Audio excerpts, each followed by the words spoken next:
So here we are at the start of a third turn, Galactic Destiny, and we got to start pulling some of the events, etc., and seeing how that all turns out, which is going to determine probably what the turn's going to be like.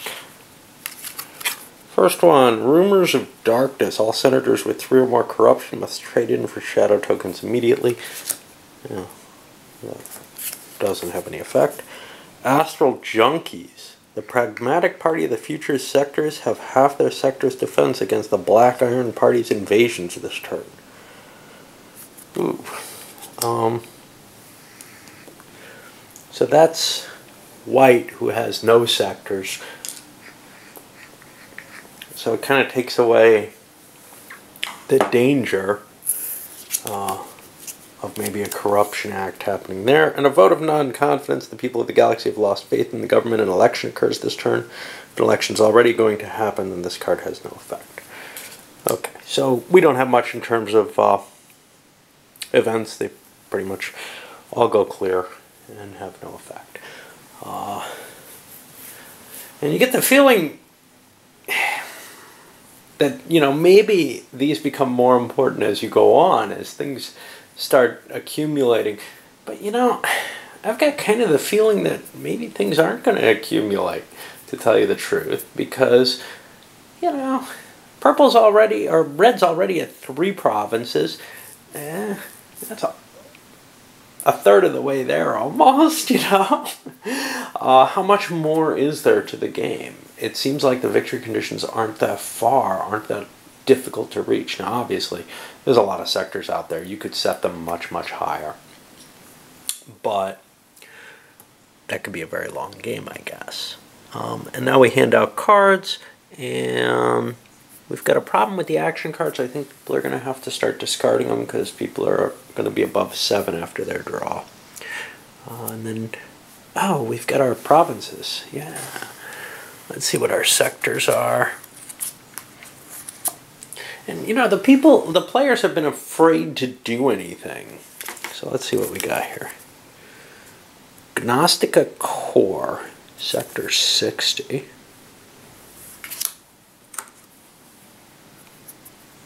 That's very wealthy. Corsic 56. It's going to be out here. And New Tume 36. And that's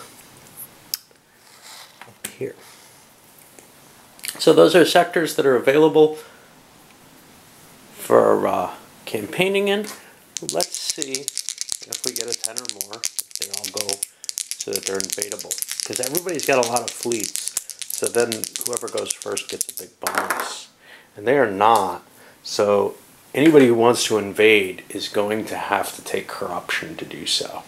Well, the election phase just went, or the Senate phase. And the first proposal was, again, to tax each planet 1 to build up the fleet. Red, yellow, and purple didn't support that. And then yellow, blue proposed one that was fantastic for them, and they got support on this. It was tax everybody $1 per fleet to build up the Republic's fleet. Well, that worked somehow, and everybody ended up spending a lot of money, but purple especially had $8 or something like that for their large fleet. This really decreased everyone's cash heavily. 3, 4, 5, 6, 8, yeah, 8 for them. Poor white is out of money. They voted against it.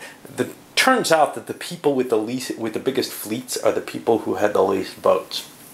Now, white's planning on revolting if they get a chance.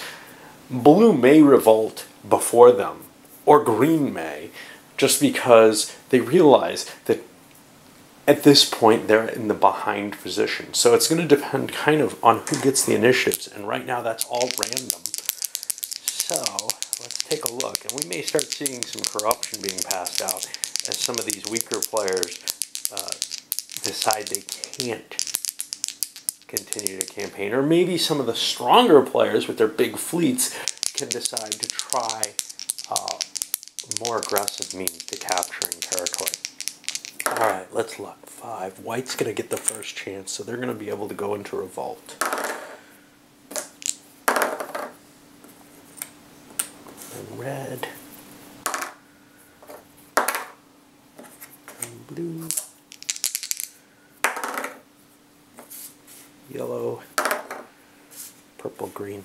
That's going to be the ordering for the impulse phase. And right away, white knows they want this in one of their impulses. They're going into rebellion. They don't want to take...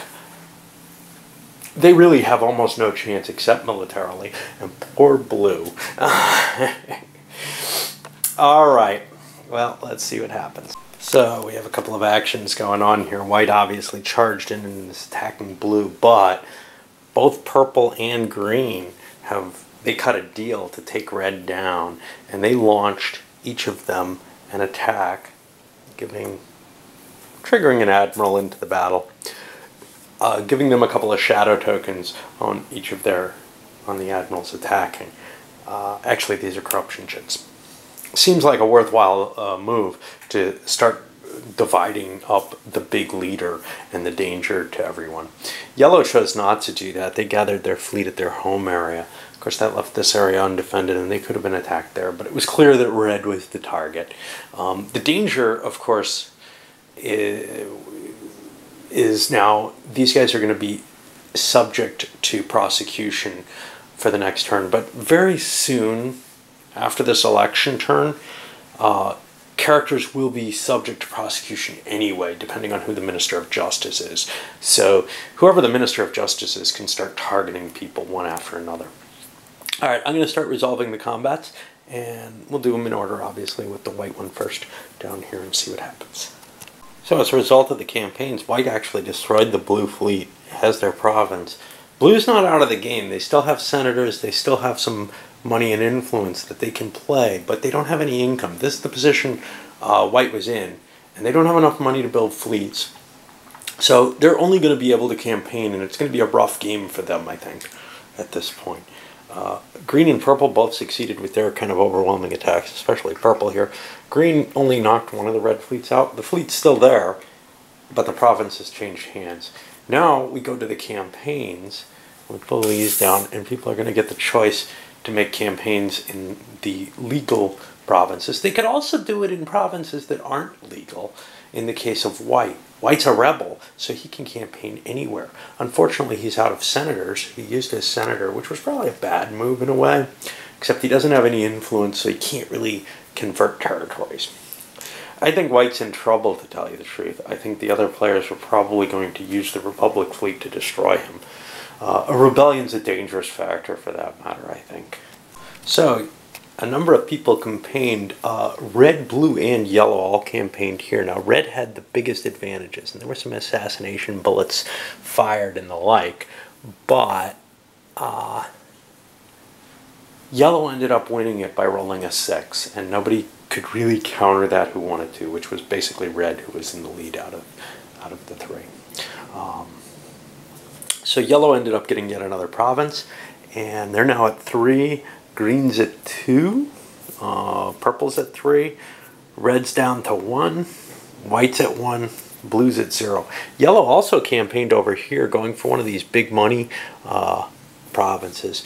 This one was just too big for anyone to actually have a shot at. Although actually red could have. They had a huge quantity of influence that they had to spend between the assassination and the attempt, and they lost all that. So, you know, we're seeing this kind of swing of power. Do you want to spend your points here? Do you want to not? If you don't spend them and you don't gain and you don't grow, you don't get as many in the next turn, and that's what we're going to see. Right now, though, we're at buying fleets and senators.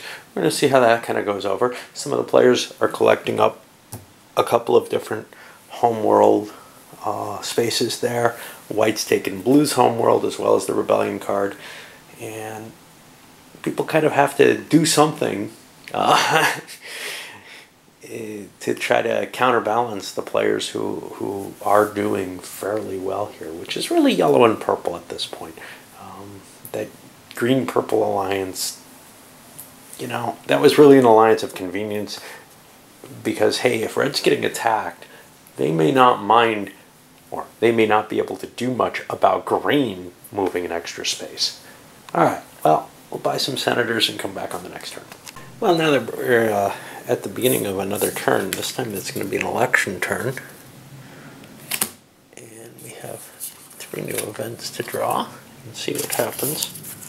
Coming in here, Depression. All campaigns conducted this turn gain a +2 bonus. Okay. Popular support. All players automatically, immediately in the initiative order. It's hard to tell what the initiative order is at this point. Draw a sector card from the deck and place their party icon on this sector. This sector is now under the control of that party regardless of previous allegiance. No biggie there. If anyone draws one that's infested or currently controlled, they get a new one. Okay, well, that's kind of cool. Let's see what we get there. Blue gets to rebirth in Sector 48.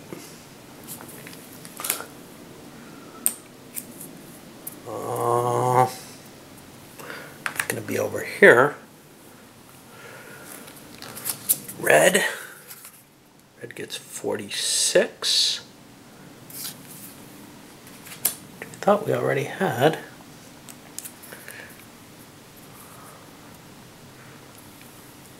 Over here. Green gets 16. Now this is a way to get sectors that might be too tough early in the game. For example, this one isn't that tough with an 8 defense, but still. Let's go to purple. I'm just doing these at random because there's no real reason to believe that anything. Sector 19. Oops.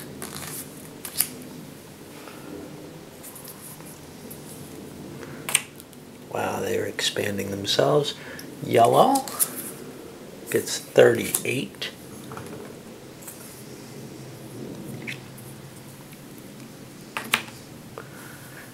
And white gets 40.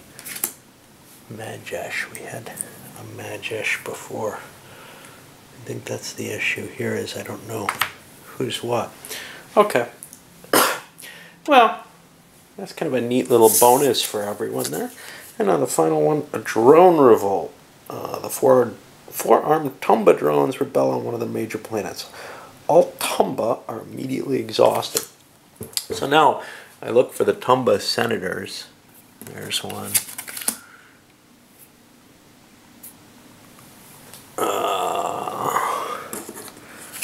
There's one.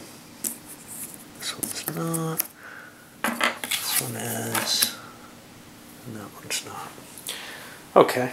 And now we have the 3 campaign sectors. And this is kind of cool because it's not going to be any of the ones that just came up. Let's see where we're going to see these. Sector 53, which is quite a high number. Out here. Sector 11. It's me out here.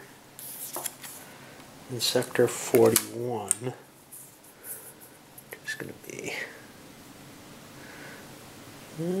over here. Alright, and before I hand out the resources and the cards, I'm going to roll that bonus. Now there's 4 counters on the board at this point. 2 corruption tokens on 2 senators. So that's going to be divided by 3. It's a +1 to the die roll. And we get a high enough roll that these are all infestations. So we've seen infestations don't seem that dangerous at this point. The players can go crush them fairly easily, and they're strong enough that they can. So I don't know how big a risk they really are to the game. We'll see. Maybe things get worse, but it doesn't seem to me like they're much of a threat. Well, here we are in the Senate phase after assigning some of the cards out, etc. Went to the elections, and a coalition was formed between blue, green, and yellow. Big problem here was red and green couldn't come to kind of an agreement because red's kind of pissed about their planet being taken. Blue said, you know, It's a pity and all, but you drove white into my planet. You gotta let bygones be bygones or something. Yellow had a lot of votes. He couldn't really turn his back on yellow with 7 votes without getting everyone to kind of agree other than purple. Purple had has very few votes, but a lot of power. So they wanted to kind of target him. There's not much they can do, though, except by assigning positions. And these positions look fairly weak in a lot of ways. So Prime Minister is kind of potent. He can veto any proposition by paying an influence. Of course, blue only has 2 influence at this point. So that's not terribly powerful, but that's what he took. He also took the Ministry of the Interior. Everybody kind of kept their word in their deals.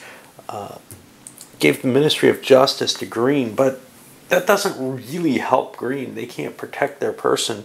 And in fact, Red is opening a trial up against that person because of his bad behavior in invading. Purple would have also gone to trial, except he's skipping town, so he's safe from normal prosecution. But here's the problem.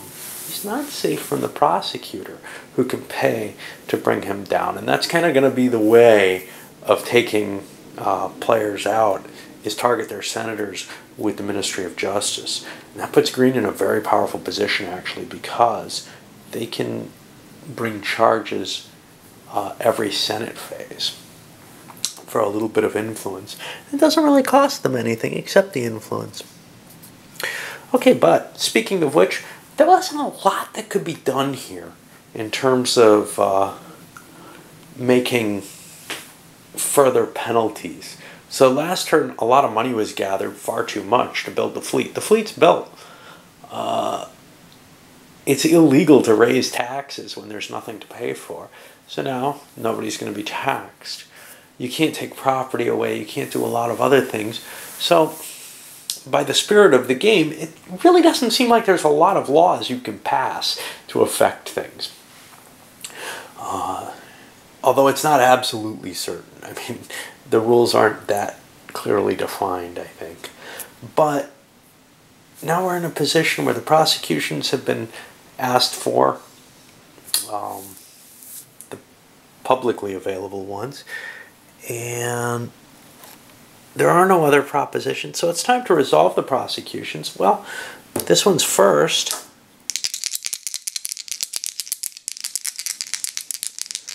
And are there any modifiers? Fines are 5. Yeah, it doesn't look like there's any modifiers to this. So just bad stuff happens, and it's a roll of a 3. He's declared innocent. Red was the one who charged him and had to pay 2 to have that happen.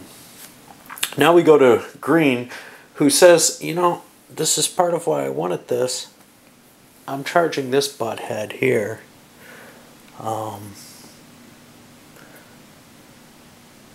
Because he's a very powerful military leader. And there's nothing purple can do about this. They don't have a card to handle anything, although they can kind of get revenge against Green for it. And that's a 4. That's an innocent. Can't bring another charge against him. Green doesn't want to piss off his coalition by, say, targeting yellow. He can't target white. Can't target blue. A little angry at red. Doesn't seem like a bad idea. So he's going to spend 2 more influence to target Siri here.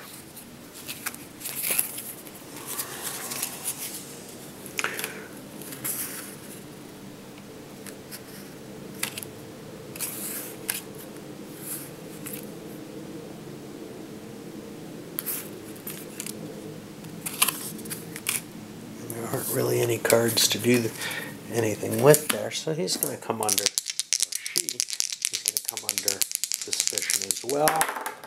Ooh, that's a 12. That's an execution. So Siri's just dead and out of the game for having brought a prosecution against this fella. Well, that's it for that. Now we go to the intrigue phase. Now, at this point, the intrigue's a little different. Obviously, the Republic, and wow, they didn't vote on disposing of the Republic fleet. They probably should have considered that. No. Nobody really terribly wanted to move it because it'll keep players honest. Now, the person with the Navy, who's yellow, can actually misuse that fleet. They'll gain corruption and maybe be arrested for it, but, well, that's life, right? Okay. So let's look at the order here. Who holds no position? Well, that's red and purple. And they're going to have to roll off. And red's going to go first there. Then the next is the Ministry of Defense. That's yellow. Ministry of Justice. That's green. And then we go down to the last. And finally, the party in rebellion goes last. And that's going to be the order for determining fleet movements. So on to that. So the military situation, most of the players targeted the Kiraz or whatever. Purple went in, red went in, green went in against them. Each of them was successful, large fleets. Nobody's taking the corruption of attacking someone. Blue has no fleet. Yellow went in and attacked a white fleet. Now this pissed white off. They get to go last as the rebellion player. So they attacked a yellow sector and took that. Kind of a parity situation, although the yellow fleet took a much, much better territory. We have a few leaders who went as admirals here. Not all of them, though. For example, white did not commit a leader, nor did red. They just used that. And in a way, if you've got a low-valued leader, it's kind of questionable to use them. I mean, if they're not adding a die at this point, it's tough to justify with the amount of leaders that there are on the map. Now we go to the campaigns, and here's what's kind of cool. Other than white, only the areas that people took from the infestation are available for campaigns. White can campaign anywhere, and they may just choose to go in an area that's next to them to try to get bonuses for the adjacency. But the other players pretty much are stuck playing there. They can't even campaign in white. None of this is all that clearly explained in the rules, though. It's just kind of fudging it as I go. Yeah, the rules provide a framework, but they don't provide the kind of detail that you want, perhaps, in a really fully polished game. And after some heavy campaigning, an attempt at seduction, which was changed by a distraction, she went to try to knock out this main guy here, who's very good. Anyway, it ended up, this province went over to yellow. White got their gain, and oh, I haven't done this one yet. Blue's going for green. Green spent all their points over on the one. Now blue gets their attack, which was silly of me. And they've got a +5, +7 against green. Now green can try to counter that somehow.